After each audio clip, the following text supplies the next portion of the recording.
Now, shall we begin?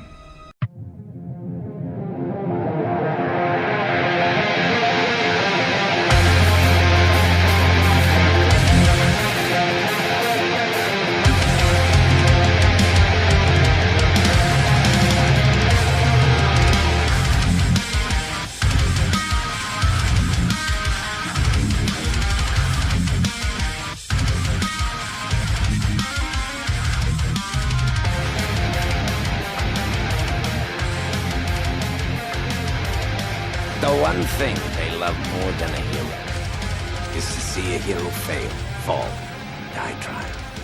In spite of everything you've done for them, eventually they will hate you. Greetings, Sentients! One of the big news on YouTube these days has been the Star Trek Picard trailer that was unveiled in the San Diego Comic-Con recently. You can easily find the trailer on YouTube along with a lot of people's reactions to it. But what I'm particularly interested in is what universe, or timeline if you like, is the Picard series set in. For the uninitiated, there are three major separate universes that Star Trek has been taking place in recently.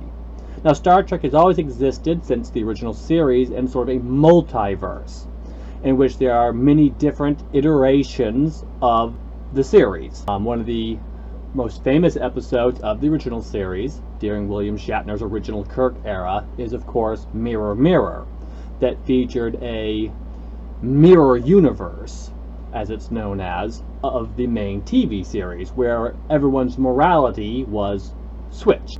The good guys were bad, and presumably the bad guys are good. We don't really encounter any Klingons or Romulans, unfortunately, to make that confirmation. But instead of there being a USS Enterprise, there is an ISS Enterprise, standing for Imperial Starship instead of United Starship. Instead of there being a United Federation of Planet, there is a Terran Empire that rules over the same territory, and the same races are either part of the Empire or subjugated by the Empire, depending on the exact race, I'm sure. At least during Kirk's era, the Vulcans were considered to be equal citizens, it seems. Regardless, the main universe of Star Trek always existed in this original universe, involving the original series, The Next Generation, Deep Space Nine, Voyager, and Star Trek Enterprise, the prequel series, as well as the associated movies with these series. And Star Trek was always produced by Paramount, although it was owned by Viacom, another company. However, at some point, Viacom, which had also owned CBS, split from CBS, and that CBS became its own separate corporation, and somehow they ended up with the rights to Star Trek. You can find videos on this on YouTube, so I won't go into too much detail. But suffice to say, CBS doesn't actually have an interest in making Star Trek, but they do like owning it because, as a franchise, it brings in quite the cash flow. So enter J.J. Abrams. Now, if you are a fan of most any franchise, you're well aware of the reputation J.J. Abrams has. It's not good. He's specifically credited with destroying the Star Wars franchise with some help from Rian Johnson.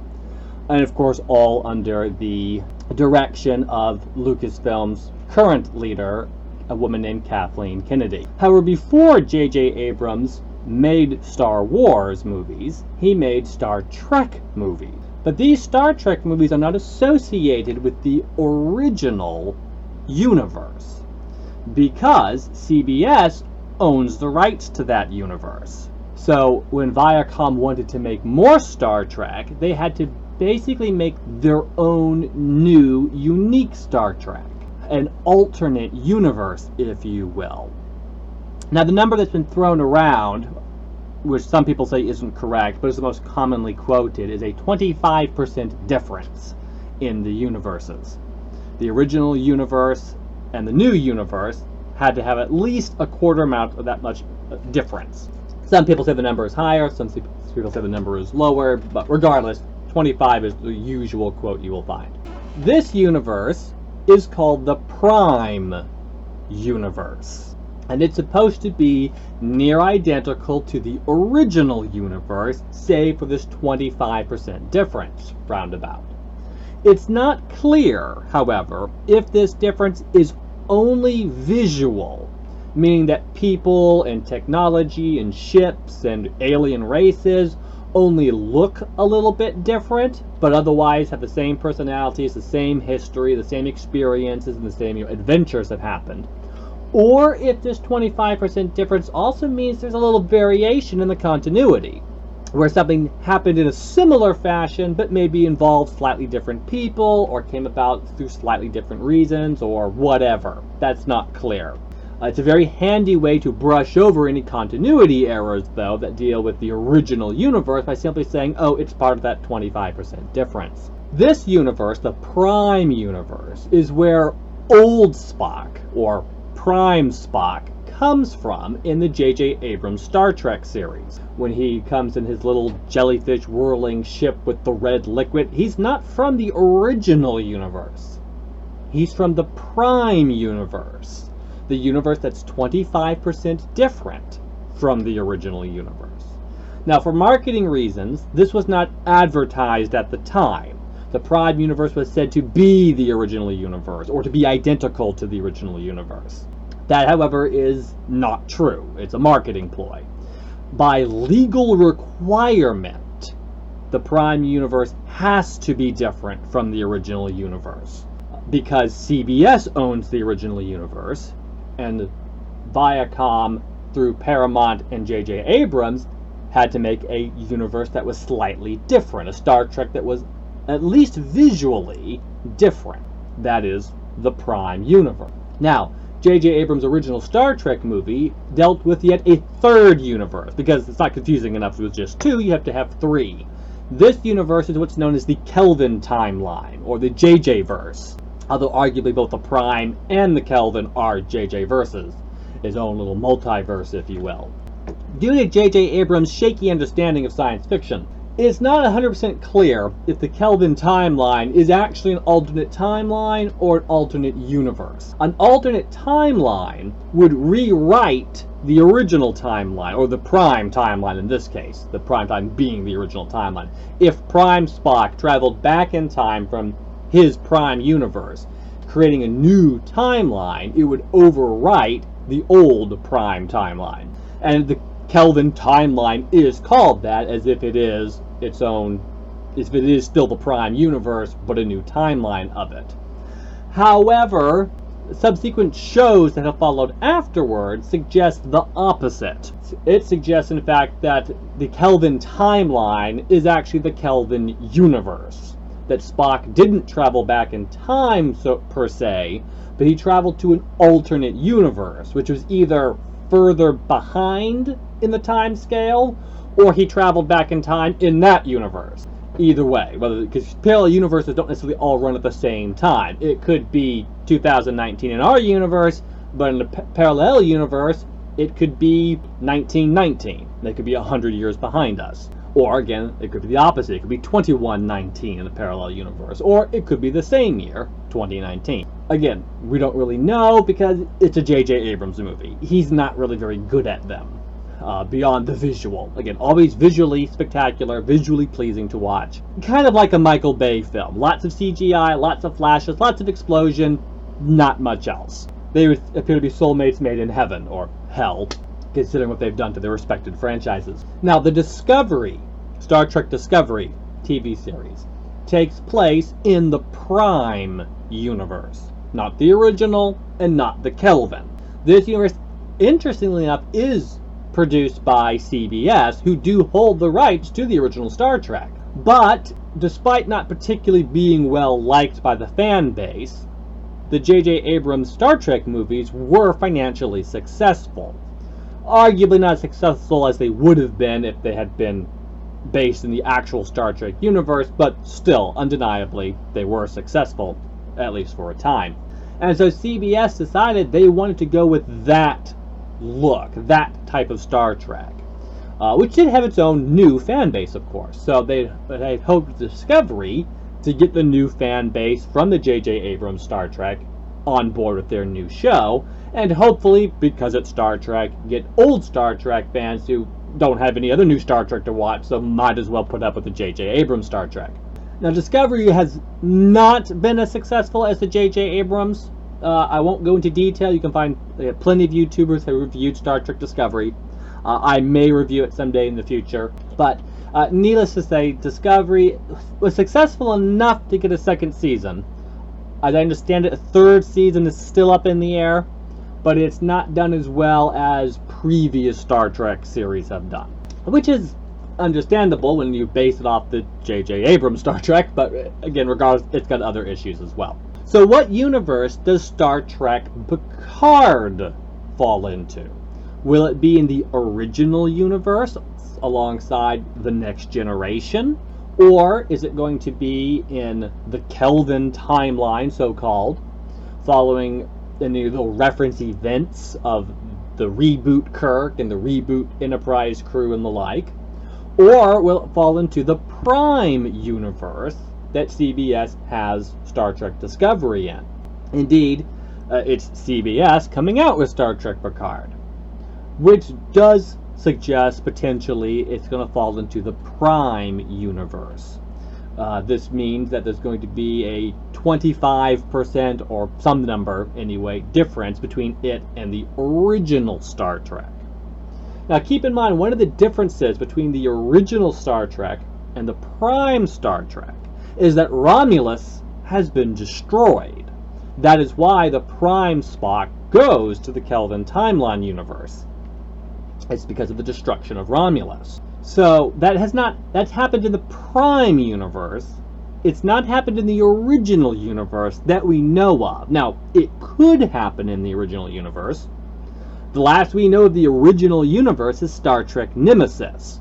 And in that universe, Romulus was experiencing upheaval, but the planets were not destroyed or anything. So the suggestion here is that the series, the trailer and information we have at this moment suggests that Picard has retired from Starfleet after the evacuation of Romulus, and presumably Remus, because of the destruction of those worlds. I don't know if it's 100% confirmed, but that is definitely the implication at the moment. We'll have to wait and see if that is indeed the matter. Certainly the series, like I said, seems to suggest it. So given that this is being produced by CBS, given that it's got the apparent destruction of Romulus and Remus, the implication certainly is that this is going to take place in the Prime universe, which is, again, that middle universe that so far only Star Trek Discovery has taken place in. The Kelvin Timeline only has the J.J. Abrams movies taking place in that universe. So it will be curious, it'll be interesting to see. Potentially the stuff surrounding the potential return of Data. The recent trailer did show us a Soong-type android, which is what Data is, disassembled, and then later at the very end showed one reassembled, presumably the same one, though we don't actually know that's the case. They could be two different ones. Now, there are, that I am aware of, 4 Soong-type androids, and most people forget the 4th one. The one, of course, who's most famous is Data, who is the youngest of them, in the sense that he was built last. You have his older brother, Lore. Now, Lore is identical to Data, physically speaking, except that he's sort of a mirror universe in the sense that he is an evil Data. He has, in Next Generation, Data did not have emotions. Lore did, but his were backwards, if you will, meaning he considered evil things good to do, and so he was an evil character. But he's exactly identical to Data, both physically and also with his voice. The way he talks is just like Data. Now, Star Trek Nemesis introduced an even older android called B4, who was basically the prototype. Lore was actually the original android that Soong had tried to create. Data was only created because of Lore's flaw that made him evil. Data was actually not meant to be built originally. Noonien Soong, Data's creator, had originally intended Lore to be his magnum opus. his greatest creation, but of course he failed somewhere on the programming level. Hence why Data is physically identical to Lore on a hardware level that Soong had achieved his goal. Software was the issue. And it's also why Data doesn't have the emotions, because Soong hadn't finished figuring out what the bug was, the problem was. B4, however, is a prototype android. He's just kind of proof of concept, and is not very intelligent, basically, as a consequence. Now, he still, at least externally, resembles Data. I don't remember if he's quite exact. I mean, Lore hardware-wise is like exactly the same as Data. I'm not quite sure. B4, I seem to remember, it's been a while since I've seen Star Trek Nemesis, but I seem to remember that it was suggested that he was a little bit more primitive on a technological level as well. But at least externally, he still resembles Data and Lore. Now, what people forget, though, is there is in fact a fourth android, the only female one. She only appeared in a single episode of the original series, and she is an exact replica of Noonien Soong's wife. Now, his wife had died, and so Soong built an android replica of her. But unlike other androids, he built her to look exactly human. She is 100% a physical duplicate. No white skin, no yellow eyes, nothing. She looks exactly like a real human woman. And he seems to have really developed what I'm not quite sure why he still built Data. It's not quite clear. She suggests she was built before Data, but on the other hand, Soong tried to fill her with as many memories of the original as he could, so she may have actually been built afterwards. It's a little bit hazy, and we're not 100% sure when she was built. The implication was before Data. She's even built to age physically, so that she can have a normal human lifespan, in which case she will actually shut down upon reaching a certain arbitrary age. So Soong androids can in fact age. A lot of people forget this. It is possible for them to do this. I don't think Data was intended to age, but probably would be a relatively small modification for him to age if he wanted to. If he wished to have aged alongside his human friends, he probably could have. But regardless, we don't know which of the three male androids this is. Now, Lore was disassembled in his last appearance in Next Generation. So the disassembled Soong-type android could be Lore. This doesn't mean that the one we see that is fully built later is the same one. That one could be B4. Now, at the end of Star Trek Nemesis, spoilers, Data was killed. But his programming, is a copy of all his knowledge, memories, and experiences, was transferred to B4 in the hopes that B4 could realize his full potential and become a truly sentient android as Data, Lore were. Nemesis leaves us up in the air whether or not this happened to B4. For the most part, it suggested that he stayed the same and it didn't work. However, at the very end, B4 suddenly starts whistling a tune that Data had been singing, that B4 had not been around to hear, giving us that faint hope that there's something of Data in B4. Now, again, even if this is so, it's not clear if B4 would have become his own person, or if the Data personality would have overridden B4, who had a very rudimentary personality, and basically would become a mental duplicate of Data. We don't know. So possibly the disassembled Soong android could be Lore that they're looking at in the hopes of a way to find out what a more advanced version of a Soong type android is built like, in the hopes of modifying B4 to help him be more sentient or to help him be more like Data. B4 also had the exact same voice as Data. So the android we see at the end may not be Data. This could be a truly sentient B4 and is not Data, although it may or may not have Data's memories. Or it could be this is in fact Data, having essentially taken over B4, so it's Data in a new body. Or it could possibly be Lore.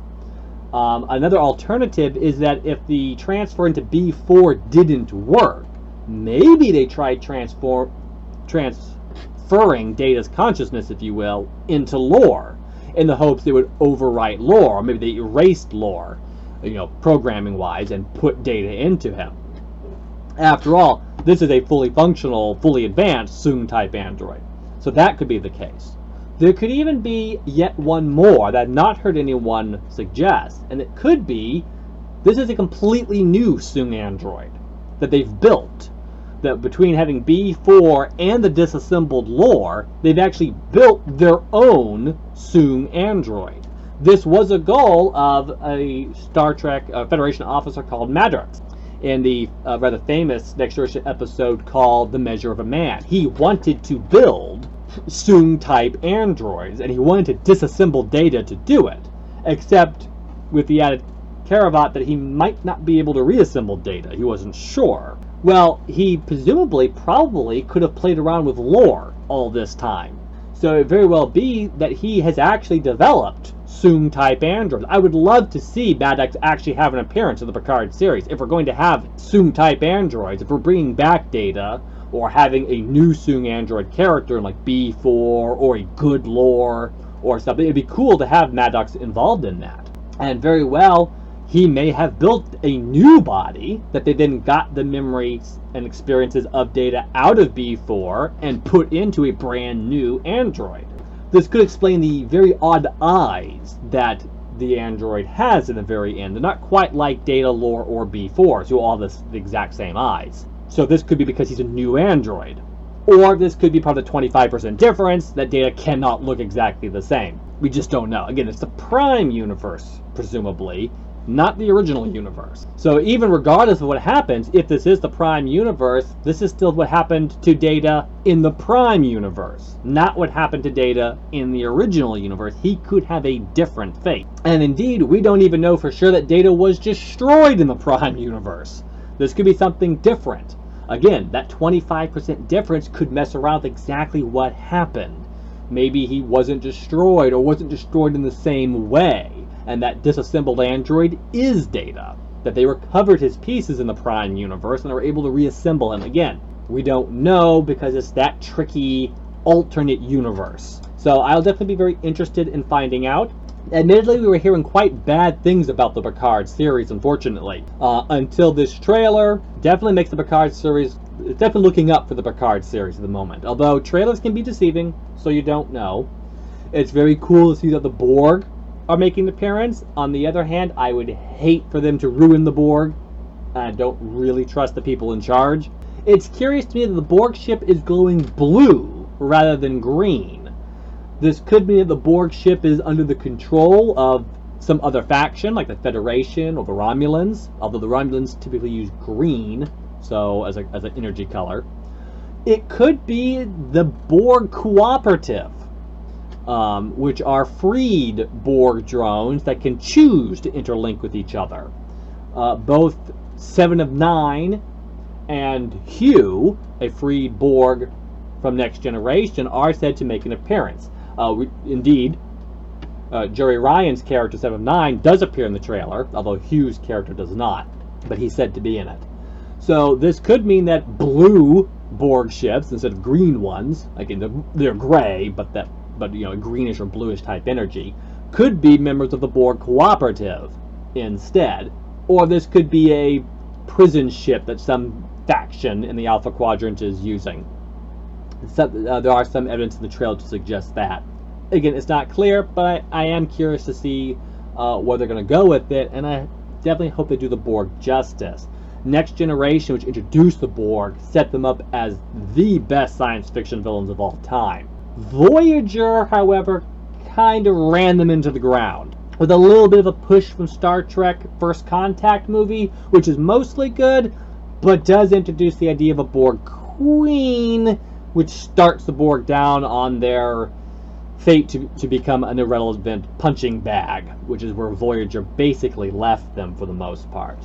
Not unredeemable, though. The Borg can come back, hopefully minus any queens, to go back with a more next generation TV series view of them would definitely be preferable. But you gotta do new things with the Borg as well, so I don't think having a queen necessarily ruins them, but it makes it easier to start misinterpreting the Borg and treating them just as a generic bad guy. So we'll see. I'm very encouraged to see the series isn't just about Picard, but that they are bringing other Star Trek characters into it. Now, I do have the feeling these will probably be, at best, recurring characters, or at worst, guest stars. They'll have a cameo, and we won't see them again. Definitely the main crew, the main cast, do seem to be all new characters, which is to be expected, but a bit unfortunate. I would like to have seen a more mix of a few familiar faces mixed in with the new faces. But again, we'll see. There's not enough in the trailer to really know if these new characters are going to be bad characters like Discoveries, or if they'll be good characters like Next Generations were. We'll have to wait and see. But for now, it does seem like Star Trek may, cautiously, may be looking up. Regardless, thanks for listening. I've seen things you people wouldn't believe. Attack ships on fire off the shore of Orion. I watched sea beams glitter in the darkness.